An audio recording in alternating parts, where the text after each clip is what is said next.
कि angle A C D 90 degree का है, एंगल ए सी एफ भी 90 डिग्री का है।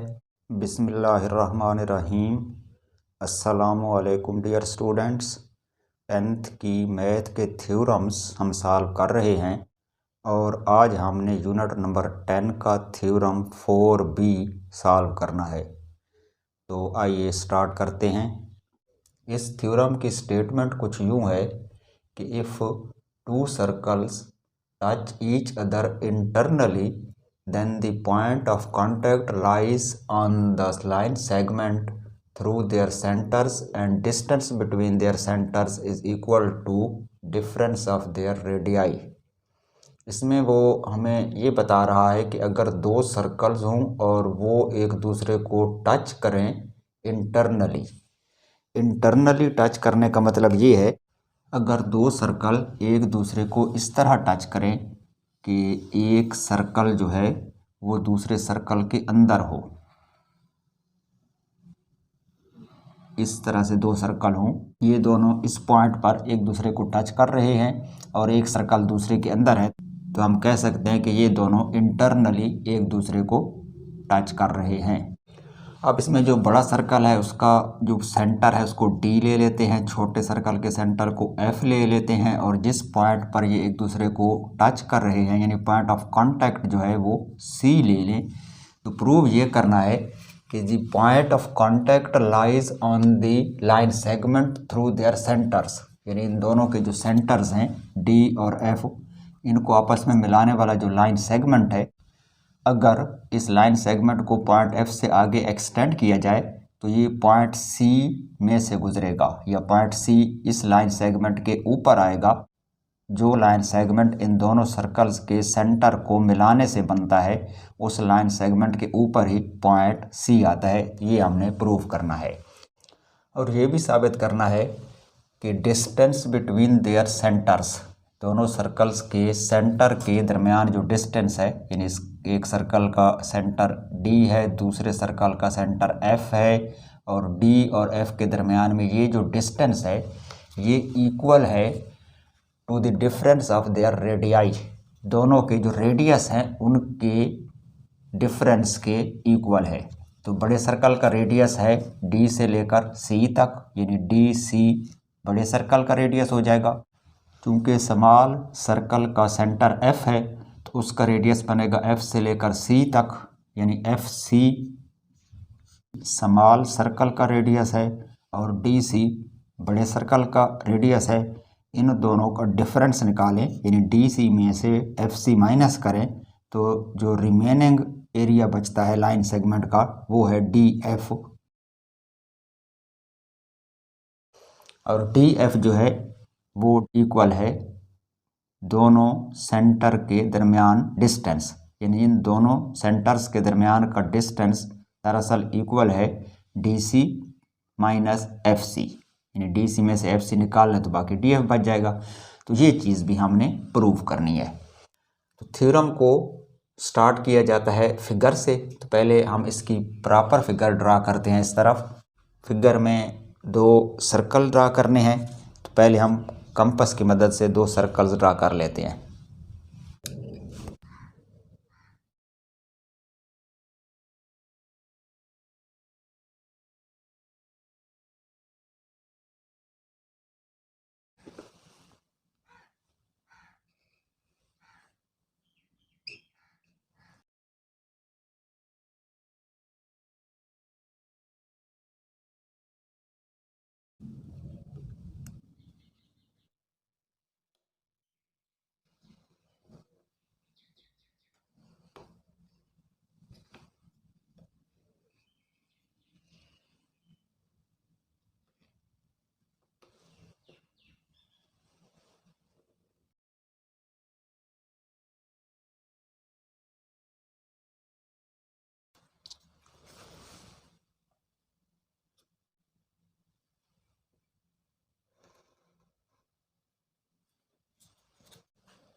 तो ये हो गई हमारी फिगर। इसमें मैंने दो सर्कल्स ड्रा किए हैं।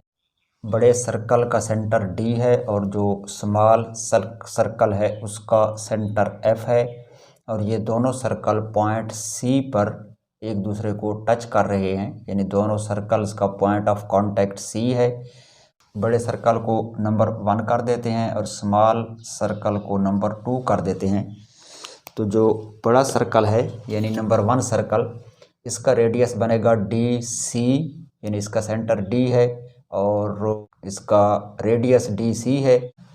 और जो स्मॉल सर्कल है इसका सेंटर एफ है और इसका रेडियस है एफ सी। तो ये तो हो गई हमारी फिगर। अब फिगर के बाद नेक्स्ट हेडिंग होती है गिवन की।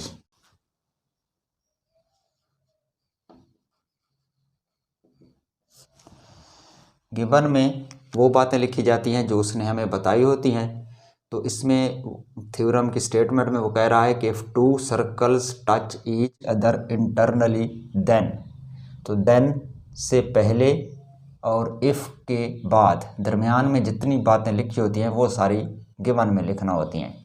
तो यहाँ पर 2 सर्कल्स हैं, तो जाहिर है हम गिवन में 2 सर्कल लिखेंगे जिनके सेंटर्स डी और एफ हैं और वो एक दूसरे को इंटरनली पॉइंट सी पर टच कर रहे हैं। तो यही बातें लिख देते हैं। 2 circles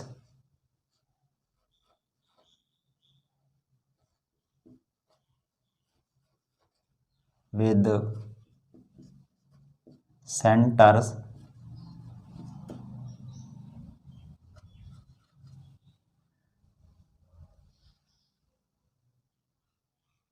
D and F touch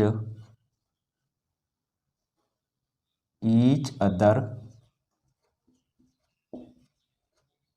internally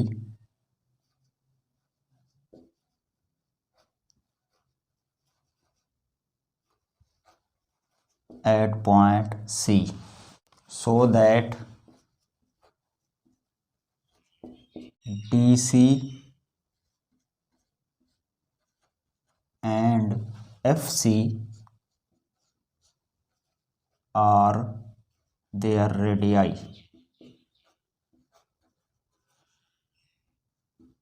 यानी DC और FC ये इन दोनों सर्कल्स के रेडियाई हैं। नेक्स्ट हेडिंग होती है to prove.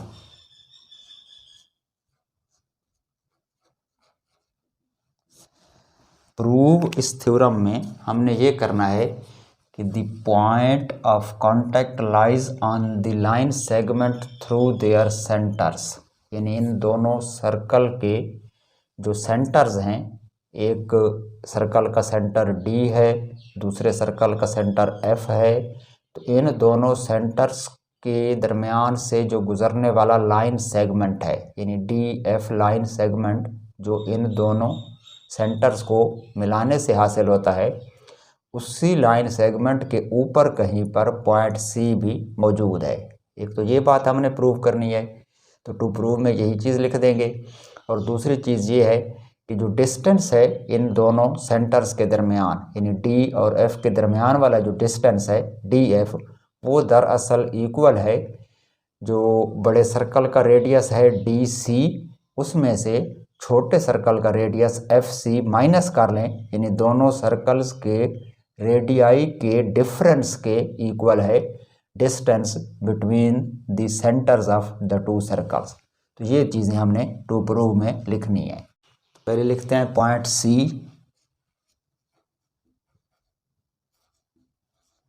Lies on the join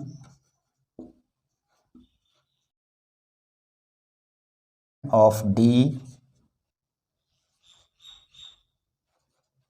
and F extended। और दूसरी बात ये भी लिख दें कि डी एफ दरअसल इक्वल है दोनों रेडियाई के डिफरेंस के, यानी मेजरमेंट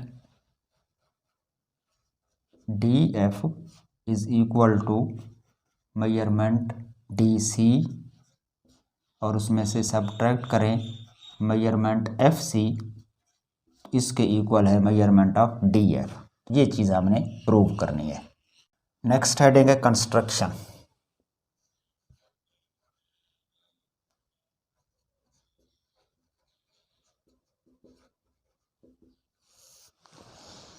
इस थ्योरम में भी पिछले थ्योरम 4A की तरह कंस्ट्रक्शन जो है वो सिर्फ इतना है कि हमने एक टेंजेंट ड्रा करना है जो दोनों सर्कल्स का कॉमन टेंजेंट हो। क्योंकि दोनों सर्कल पॉइंट सी पर एक दूसरे को टच कर रहे हैं तो हमने पॉइंट सी पर ही एक टेंजेंट ड्रा करना है।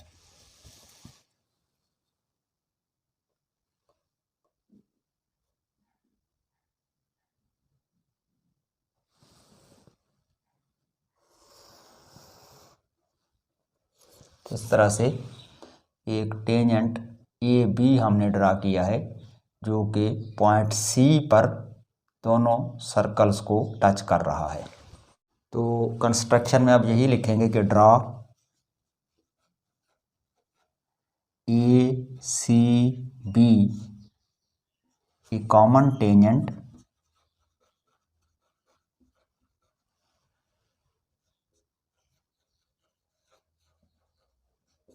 to the both circles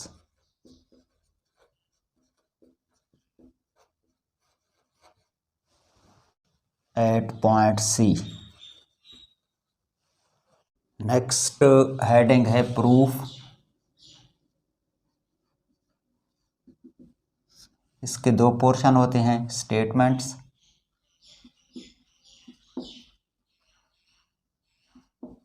और रीजंस।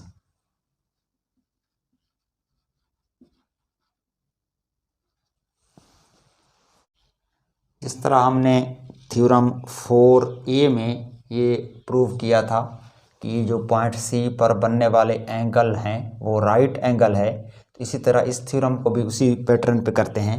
पहले हम लेते हैं बड़े सर्कल को, यानी सर्कल नंबर 1 को, और इस सर्कल का जो रेडियस है वो है डी सी, और ए बी इस सर्कल के लिए पॉइंट सी पर टेंजेंट है। यानी जो टेंजेंट है जिस पॉइंट पर, उसी पॉइंट से अगर रेडियल सेगमेंट ड्रा किया जाए तो सी डी या डी सी इसका रेडियल सेगमेंट हो गया, और पॉइंट सी ही के ऊपर ए बी टेंजेंट है।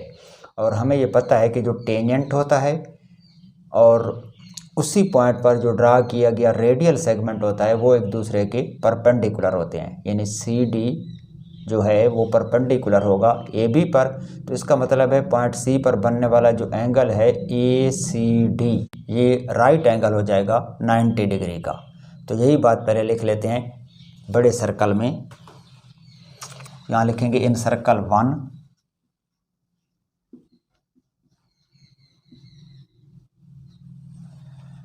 इसका जो डी सी है रेडियल सेगमेंट है। तो यही लिख लेते हैं कि D C is a radial segment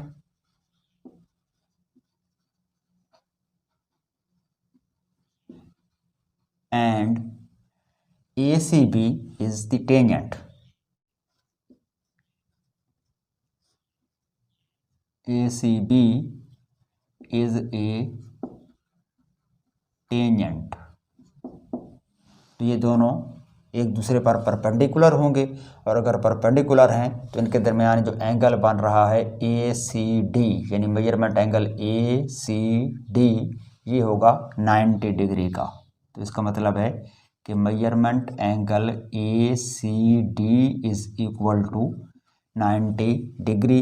reason क्या लिखेंगे कि D C is perpendicular over A B या ए सी बी। इसी तरह सर्कल नंबर 2 में देखें, ये जो स्मॉल सर्कल है इसका रेडियल सेगमेंट है एफ सी। एफ से लेकर सी तक ये जो पोर्शन है लाइन सेगमेंट का, तो एफ सी इसका रेडियल सेगमेंट है। ए बी इस सर्कल के लिए भी टेंजेंट है, तो इसका जो टेंजेंट है वो भी रेडियल सेगमेंट पर परपेंडिकुलर होगा। यानी इस पॉइंट पर ये बनने वाला जो एंगल है एंगल ए सी एफ, ये भी 90 डिग्री का होगा। तो अब यही चीज़ लिख लें। सिमिलरली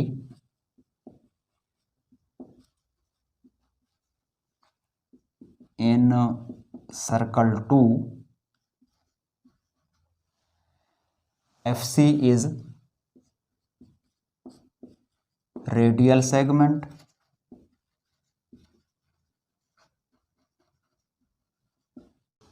and ACB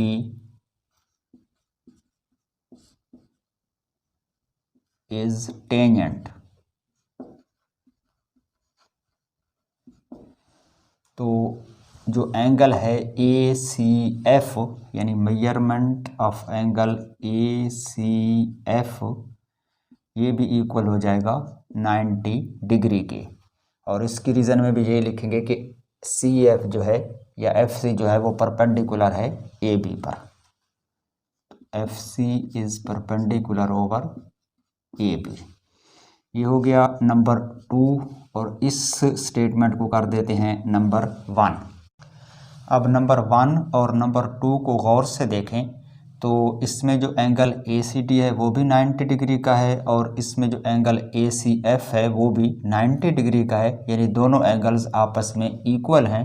तो हम इसको यूँ भी लिख सकते हैं कि measurement angle ACD is equal to measurement angle ACF is equal to 90 degree. और रीज़न में क्या लिखेंगे, from 1 and 2।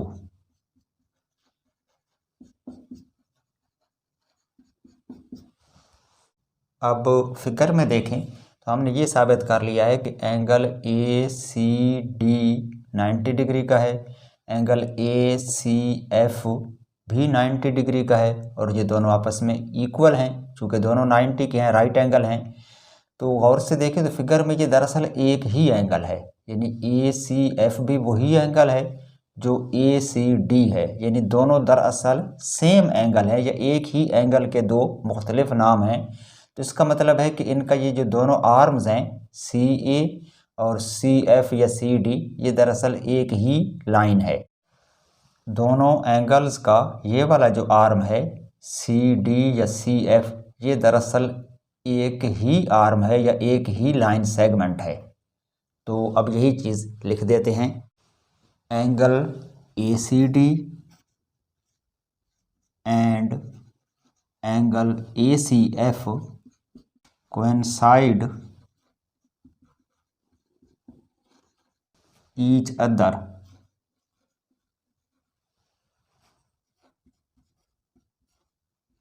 with point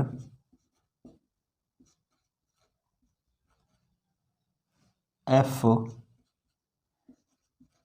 between C and D, यानी ये दोनों एंगल बिल्कुल एक जैसे ही हैं और इनमें जो CD है या CF है ये एक ही लाइन सेगमेंट है, यानी पॉइंट F जो है वो D और C के दरमियान में है और DFC एक ही लाइन सेगमेंट है।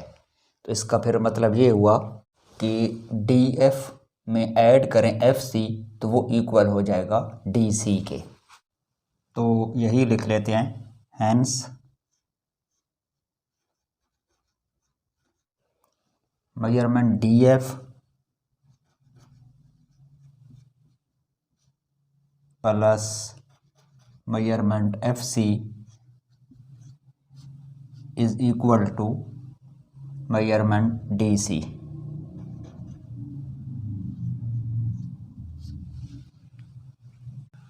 और इसमें से अगर हमने सिर्फ मेजरमेंट DF फाइंड आउट करना हो तो measurement DF will be equal to measurement DC और ये जो मेजरमेंट FC है इसको उस तरफ ट्रांसफ़र करेंगे तो इसका साइन चेंज हो जाएगा, माइनस मेजरमेंट FC। तो यही चीज़ हमने प्रूफ करना थी। टू प्रूव में भी यही लिखा हुआ है कि measurement DF is equal to measurement DC minus measurement FC, उस तक हम पहुंच चुके हैं। तो यहाँ पर हमारा ये थ्योरम कंप्लीट हुआ। ओके जी, आज हमने यूनिट नंबर 10 का थ्योरम 4B सॉल्व कर लिया है। इंशाल्लाह नेक्स्ट टाइम एक और थ्योरम के साथ हाजिर होंगे। तब तक के लिए इजाज़त दीजिए। खुदा हाफिज़।